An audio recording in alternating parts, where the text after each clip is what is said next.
Marion Cecilia Davies was born in the borough of Brooklyn, New York on January 3, 1897. She had been bitten by the showbiz bug early as she watched her sisters perform in local stage productions. She wanted to do the same. As Marion got older, she tried out for various school plays and did fairly well. Once her formal education had ended, Marion began her career as a chorus girl in New York City and eventually found herself in the famed Ziegfeld Follies. But she wanted more than to dance. Acting, to Marion, was the epitome of show business and aimed her sights in that direction. Her first film was Runaway Romany, 1917, when she was 20. Written by Marion and directed by her brother-in-law, the film wasn't exactly a box office smash, but for Marion, it was a start and a stepping stone to bigger things.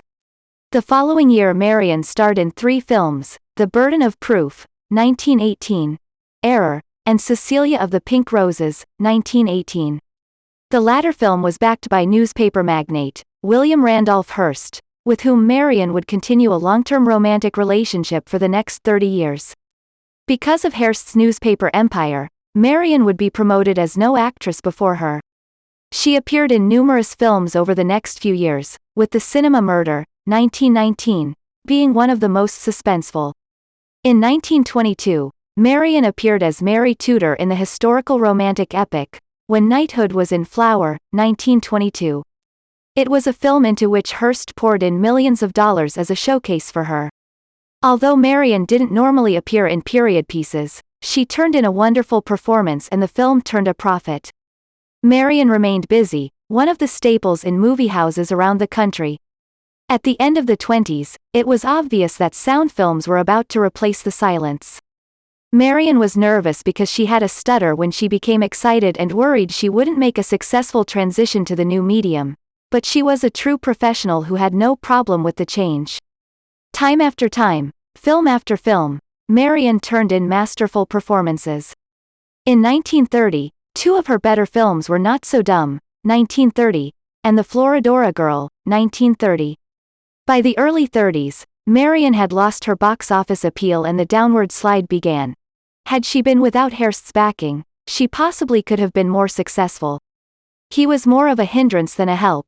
Hearst had tried to push MGM executives to hire Marion for the role of Elizabeth Barrett in The Barretts of Wimpole Street, 1934.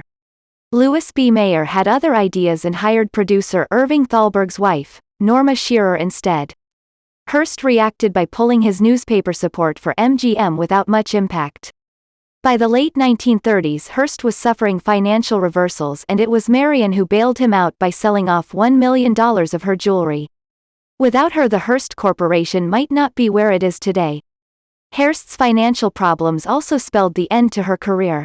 Although she had made the transition to sound, other stars fared better and her roles became fewer and further between. In 1937, a 40-year-old Marion filmed her last movie, Ever Since Eve, 1937. Out of films and with the intense pressures of her relationship with Hearst, Marion turned to more and more to alcohol. Despite those problems, Marion was a very sharp and savvy businesswoman. After the death of Hearst in 1951, Marion married for the first time at the age of 54, to Horace Brown.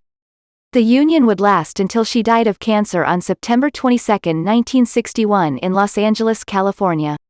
She was 64 years old.